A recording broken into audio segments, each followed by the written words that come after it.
Nous allons maintenant réaliser la partie 2 du TP6. Donc, pour réaliser cette partie, vous avez besoin des informations issues du logiciel Rastop et des informations issues du logiciel Anagel. Je vous ai mis sur le NT ces deux logiciels. Si jamais vous n'arrivez pas à les ouvrir, cela n'a pas d'importance. Je vous mets également les vidéos avec tout le descriptif et tous les résultats que vous devriez obtenir grâce au logiciel. Donc je réalise la première manipulation devant vous et vous n'aurez qu'à analyser les résultats pour répondre aux différents problèmes. Le logiciel Rastop tout d'abord. On ouvre le logiciel et on ouvre dans le fichier Ouvrir les deux molécules. Attention ici, il faut bien que tous les fichiers soient sélectionnés. Donc les deux molécules dont on a besoin, l'ADN 1 qui est un ADN bactérien et l'ADN 2 qui est un ADN humain. J'utilise pour m'aider à réaliser cette manipulation le protocole d'aide qui était fourni également sur le NT avec. Donc dans un premier temps, je dois observer les ADN en boulet bâtonné et décrire la molécule. Donc pour observer en boulet bâtonné, je clique ici, sur cette icône boulet bâtonné. Je vais également appuyer sur l'icône cascade, ce qui va permettre de pouvoir comparer les deux molécules en parallèle. Je déplace la molécule d'ADN bactérienne pour la mettre environ dans la même position que l'ADN humain, pour pouvoir faire une bonne comparaison. Alors, dans un premier temps, pour la description, que pouvez-vous dire de ces deux molécules? L'ADN humain est-il très différent de l'ADN bactérien ou au contraire la structure est-elle quasiment similaire? Et deuxièmement, quelle est la forme de cette molécule d'ADN? Essayez de décrire, comme si vous expliquiez à un enfant, la forme de cette molécule, combien de parties la composent, comment sont-elles reliées entre elles, etc. Voici pour la première question. Pour la deuxième question, je dois choisir atome coloré par chaîne et dire combien de chaînes comporte cette molécule, la molécule d'ADN, et comment elles sont disposées dans l'espace.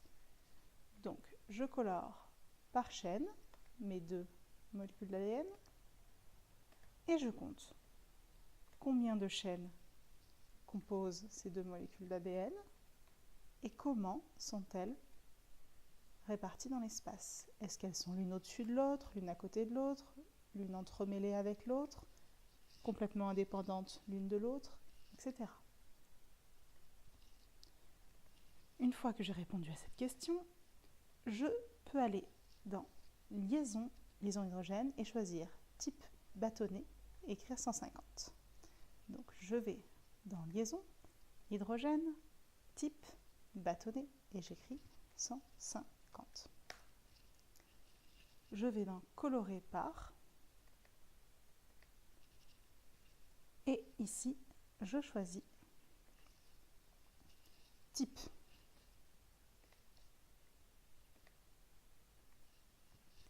Alors c'est pas ici, pardon, c'est toujours dans liaison, colorer par type. Je fais de même ici, donc liaison hydrogène, type bâtonnet 150 et je colore par type.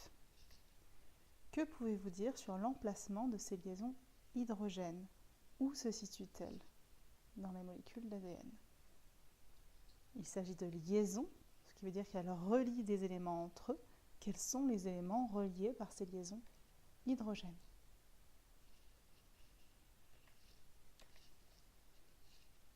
Question suivante. Je vais dans Atomes colorés par forme et je vais donner combien de sous-unités, c'est-à-dire combien de couleurs je peux compter et comment ces unités se succèdent le long d'une chaîne. Est-ce qu'elles sont disposées particulièrement de part et d'autre des chaînes, etc. Donc dans Atomes colorés par forme, je le fais pour les deux molécules, colorés par forme, combien de formes différentes, c'est-à-dire combien de couleurs différentes comptez-vous? Vous voyez ici la chaîne 1, ici la chaîne 2, pareillement ici la chaîne 1, la chaîne 2. Est-ce les mêmes formes de part et d'autre? Les mêmes couleurs? Y a-t-il le même nombre sur les deux molécules d'ADN. Et une fois que vous avez réussi à trouver le nombre de formes, regardez s'il y a un enchaînement particulier sur une chaîne ou d'une chaîne à l'autre. Là par exemple, rouge, bleu, rouge, vert, vert, orange, rouge, vert, bleu, bleu, rouge, vert, orange. Voyez-vous quelque chose de particulier? Un motif qui se répéterait? Si ce n'est pas le cas, vous pouvez dire non. Y a-t-il une complémentarité particulière entre les chaînes au niveau des couleurs?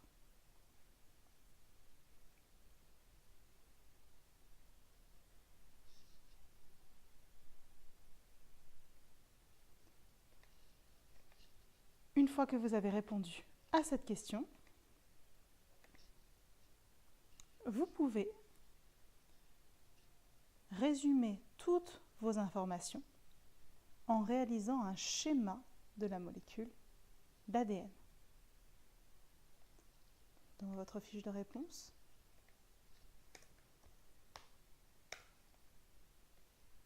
donc sur votre fiche réponse, je reprends, vous aviez fait la partie 1 avec le tableau et puis la réponse à la question pour dire que l'ADN était le support de l'information génétique et qu'il était universel. Dans la partie 2, vous avez comparé l'ADN humain et bactérien et vous avez décrit leur forme. Vous avez compté le nombre de chaînes et expliqué comment elles étaient disposées dans l'espace. Vous avez expliqué où se situaient les liaisons hydrogène et ce qu'elles reliaient ensemble. Et vous avez compté le nombre de formes sur les chaînes de la molécule d'ADN et vous avez expliqué s'il y avait une particularité dans l'organisation de ces formes. Vous réalisez ici le schéma bilan de l'ADN et vous passez à la partie suivante. La partie suivante nécessite le logiciel Anagen, ce logiciel-ci. Vous devez, sur Anagen, ouvrir 2 fichiers ADN au hasard en allant dans banque de séquences. Donc sur Anagen, ici, vous avez banque de séquences. Vous ouvrez au hasard 2 ADN. Donc là, je vous ouvre par exemple l'ADN de la tyrosinase, qui est une enzyme qui fabrique la mélanine qui donne la couleur à votre peau. Et puis ici, vous avez le gène qui donne le groupe sanguin. Ici, l'allèle A. Quand je regarde ces 2 gènes, vous remarquez qu'il s'agit d'une succession de lettres.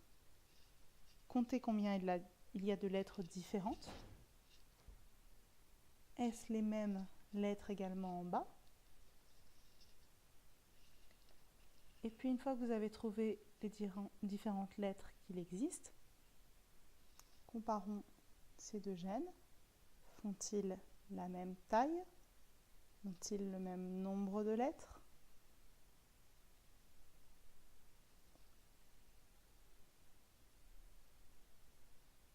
Les lettres ont-elles un ordre particulier? Je peux comparer ces 2 ADN en cliquant sur Traiter, comparer les séquences et en faisant une comparaison simple. Cela me permet d'obtenir une comparaison directe avec entrer les lettres identiques et inscrit ici les lettres qui varient d'un gène à l'autre. Voilà. Vous pouvez voir par exemple ici que le gène 1 s'arrête alors que le gène 2 continue. Si on clique sur Informations, on a plus d'informations sur ces 2 gènes, notamment la longueur de 1590 bases pour le gène le plus long, avec 1321 bases différentes, soit 16,9% de ressemblance et 83,1% de différence.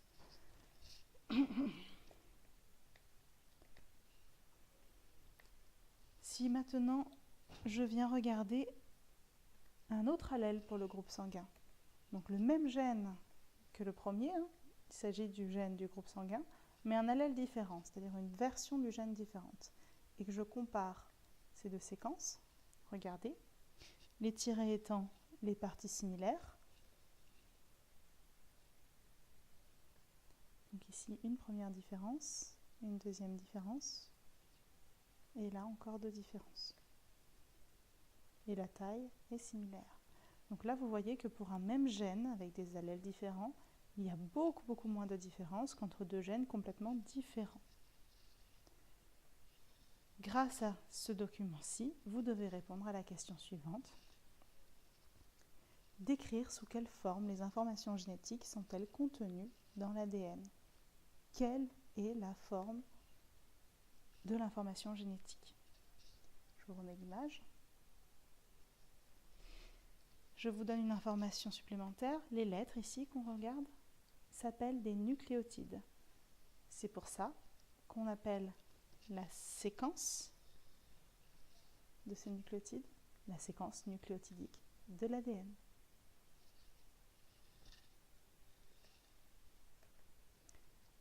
Une fois que vous avez fait cela, vous devez répondre à l'objectif principal, c'est-à-dire comprendre comment une molécule universelle de l'ADN peut contenir des informations génétiques. Pour cela, remplissez le schéma bilan ici, en utilisant différents mots de vocabulaire. Vous pouvez vous aider de votre livre qui contient beaucoup d'informations qui vous permettront de compléter complètement ce schéma bilan. Bon courage et bon travail.